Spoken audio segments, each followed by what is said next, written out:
Hello, and welcome to Something to Finish podcast, where I discuss topics to help you and I ascend to the highest version of ourselves.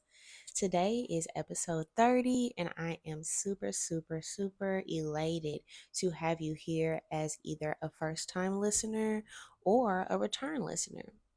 If you are listening on Apple Podcasts or Spotify, I am encouraging you once again, to please leave a 5-star rating and go ahead and write a review if you feel moved to. And if you are watching on YouTube, please hit the subscribe button, and also you can hit the push notification bell so that you can be notified when I upload my videos. So we are just going to jump right into it. Today, I have one of my cards again from my Notes from the Universe on Abundance deck. And I'm just going to go ahead and read the card because, once again, this week I pulled a rather perfect card for the topic of today. So, today's card says, one of abundance's many corollaries is that the brighter your light shines, the more you attract everything, moths and butterflies. At which point, you begin learning what to celebrate and what to let fly on by, or whom. Flame on the universe. Now, I thought that was really great in general, but for today's topic as well, because today I'm going to be talking about receiving and the act of receiving or lack thereof. Because I personally have a lot of experience with not being able to receive or not allowing myself to receive in the ways, in the same ways that I give to others. So I thought this would be a really perfect topic because I just feel like a lot of people can resonate with it. And unfortunately, I feel like in the Black community, especially for younger people, I'm 27. So in my generation, I see it a lot that we tend to work, and give, and try to be our all and be the best we can. But when it comes to receiving that same effort, it just seems kind of hard to feel like it's necessary for us, or like I feel like a lot of us take on the narrative of, oh, I do this because I love you guys, or oh, it's no problem, don't mention it, and I understand that 100%, but also I've come to the understanding that that can lead to a lot of unhealthy thought patterns in ourselves, and for the people around us as well. So I just wanted to come in and give three reasons, or I guess three results, as to what not receiving can get you. And yeah, so I'm just going to go ahead and list them off. And then I'm also, as usual, going to give you some ways that you can start to implement receiving and make it an everyday thing, because we all deserve to receive, especially if we are overgivers and we love to help others. We have to remember that, just as we see others needing us, we need others. And you know what I mean? Like, we need care too. So yeah, let me get my notebook. So the first thing is imposter syndrome. Starving yourself from receiving, especially when you can see yourself as someone who is an overgiver for lots of people who show up in your life, it can really contribute to the thought of imposter syndrome, and having those feelings of, oh my goodness, I know I did all this work, or I know I've been doing the things that I need to, but I don't feel like I deserve this success, or I don't feel like I deserve admiration, or claps on the pats on the back, or applause. And it's just really detrimental to the way that you view yourself when it comes to hard work and when it comes to the things that you desire in general. Like, we desire love, we desire friendship, we desire self-care, we desire self time, time to ourselves. And if you are neglecting yourself of recognition, and if you are neglecting the fact that, wow, maybe I did just spend half of my day tending to others, or for myself, I'm a mom, so most things that I do in a day is going to be for my daughter. You know what I mean? So, and I'm not saying that that's a bad thing. I love providing for my daughter, and I love making sure that she has everything she needs and she feels loved and she feels, you know, just giggly and warm inside. But also, I tend to forget that, and it's as simple as the quote that we always hear: if my cup is empty, I cannot really truly give her the things and the love that she needs and that she desires. So I just think that that was the first thing that I should bring up, because imposter syndrome can be really detrimental to the way that we, you know, go towards our goals and even just experience everyday life. So yeah, yeah. So the second one is going to be self love. It's when you are used to not receiving, but used to still giving in the same capacity, it can be really hard, and it can turn into you feeling like, oh my goodness, why am I sitting here giving myself a face mask when I need to do this, that, and the other? Or why am I sitting here watching this show when I know, when my partner comes home, they're going to be hungry. So, and I haven't went to the grocery store. I haven't thought about what I'm going to cook, or, it's just kind of let me put myself last mentality. And that is, it's a no. It's a no. But unfortunately, we have been, by society and some cultures, we have been taught that that's just kind of like a result of being a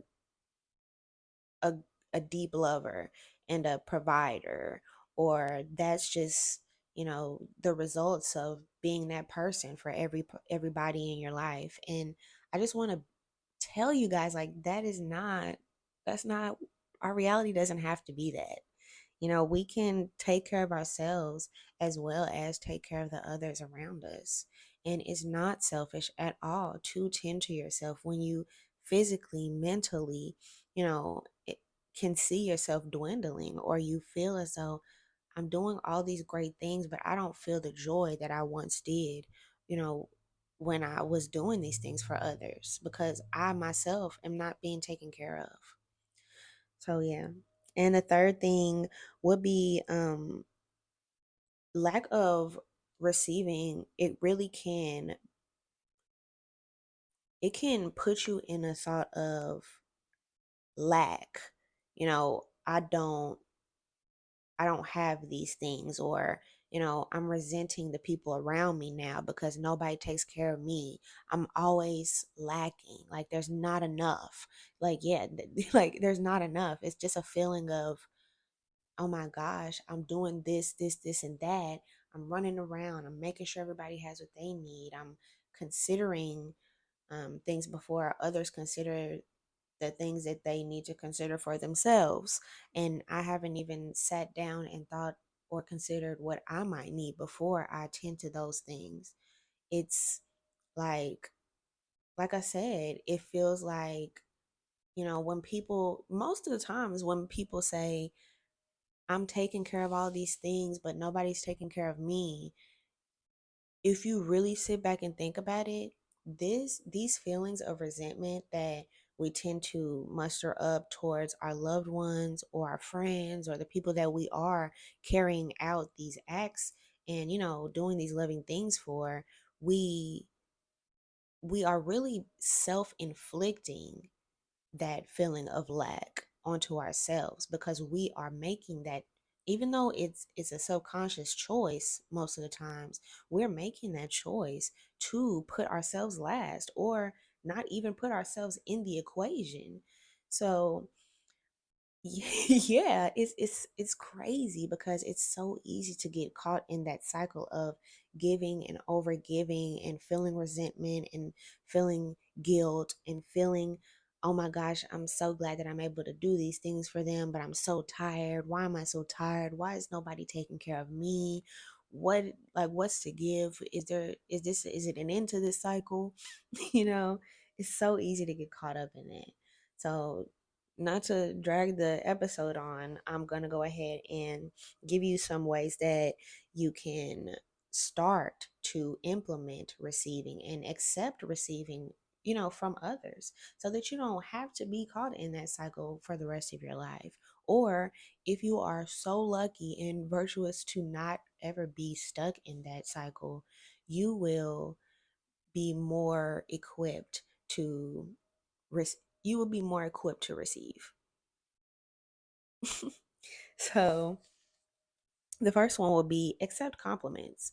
That is one of the smallest things that you can do to start, you know, being comfortable with the thought of receiving instead of just being that person who gives, and doesn't really expect or no longer expects to receive anything in return. It's just like I know I have this problem and I'm working on it. It's like somebody would be like, "Hey Anissa, oh my gosh, those earrings are so cute." And I'm like, "Girl, I got this from the thrift store, but thanks." And it's like, just take the compliment. The earrings are fire. That's why you bought them. You have great fashion sense. So people are noticing. You like when you get compliments. Why are you not receiving it? Why are you not open to receiving it? So that would be definitely my number one recommendation for starting to get comfortable with receiving and not being so much of a giver, is to just practice receiving, like seamlessly receiving those compliments that you get. Because even if you don't think or remember or notice that you get compliments, you do. It's just the fact that you're caught up in this cycle of, oh my gosh, I have to worry about this, and let me make sure that this let me make sure my kids look good, let me make sure my partner looks good, let me make sure, oh, I'm okay, I don't need to do this. Receive those compliments because you're awesome. And the second one will be to consider why you give so freely. Consider, maybe you were brought up in an environment or a childhood where you felt like you had to take care of other siblings or your parents, or maybe you were put into a role of a caregiver really early. That's really common for a lot of people, and it can bleed over into adulthood, and it can start to bring up those feelings of resentment and feelings of, oh my gosh, like I'm always the one. Is there an end to this? Why am I always the one everybody calls on, but no, I can never call on anybody else? Why do I feel like I can never just sit down and eat a meal? Why is my food always cold? Why is nobody considering what I would like to do? you know it's so easy. So just consider the way that you grew up, consider the environments that you were fostered in, and I think that can really give you the answers, that the personalized answers to your specific situation as to why you feel like you have to be this overgiver and you don't feel worthy of receiving the same efforts that you put out into the world and to the other people that are around you. And the third thing would be to just like do something small. Really, this is the last thing. I want you to give to yourself first, but it doesn't have to be anything huge. What I was about to say was do one small thing for yourself every day, but that can really be tied up into, one thing, to give to yourself first and to do one small thing for yourself every day. That can be tied up into one last, suggestion, because basically what you're going to be doing is, like, as soon as you wake up, you know even if it's just like, I'm gonna sit here and do 3 deep breaths. That is something for you. Like, literally, it can be something very small. It can be, I'm gonna make myself breakfast before I make my kids breakfast. You know, if you and if just think about it, that sounds like, wow, I'm being selfish, like, or who feeds themselves before they feed their kid? No. If you've been waking up since your kid was born, feeding them before you feed yourself, that is not selfish. That is you noticing that you have been neglecting yourself or pushing yourself to the back of the scene for however long however old your children are, and you're taking that day, that time, and taking that initiative to put yourself first in one small thing in your day. That is not selfish. Please step away from the thought of selfishness when it comes to self-love.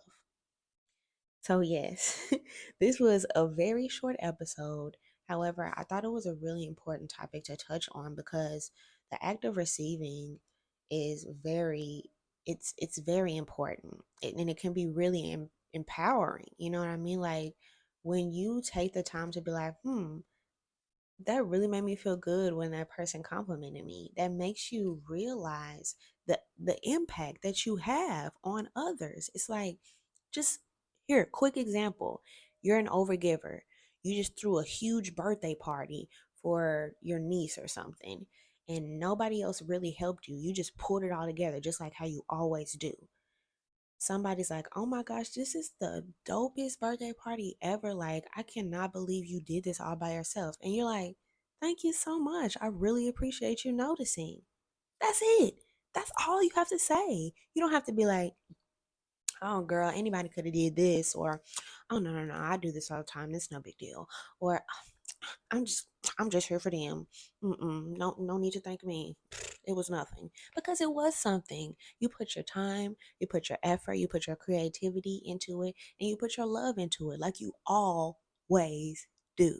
So receive and be willing to receive that compliment, because if you allow yourself to, it will allow you to view why and remember why you do the things you do, to what capacity you do them to. You'd be like, dang, this is why I do it. That's why I go so hard. You know what I mean? So please allow yourself to receive. Don't be an overgiver. And if you are an overgiver, be even more of a receiver, because we need that to balance out our lives. And if we are not equally receiving and giving, it's going to be really, really hard to operate in the frequency of love. So I'm so glad, so glad that I'm able to put these type of messages out there for others, because these are the type of messages and information that I study and look up on for myself, so that I can constantly every day improve. Because we're out here and we're chock full of flaws, and we don't really know what we're doing, but we're trying our best. And in my eyes, self improvement and seeing the ways that I can, make my life more fulfilling and understand the reasons why I do things and why I feel such a pull to help others, it makes me feel so good. It makes me feel so good to retain information that will help me excel. And not only me excel, but by me excelling, I'm helping others that I love around me excel. So please just remember to operate in love, and just remember to receive, receive, receive, receive. It is not selfish, especially if you know that your heart is pure, your intentions are pure, and that you have been putting in the work. Don't neglect yourself. Don't deny yourself the love that sometimes we end up harboring into resentment for the others around us, when really it's just us neglecting ourselves and seeing and feeling like these people, like other people around me, deserve attention before I deserve attention, or they deserve tending to before I deserve tending to. And what's the math on that? Who mathed that up? That's not true. We all deserve equal attention, care, love, and reciprocation. So as usual, thank you so much for joining me on Something to Finish podcast, episode 30. Please remember to subscribe, rate, and review, and have a great, amazing week. And I will see you next week. Peace.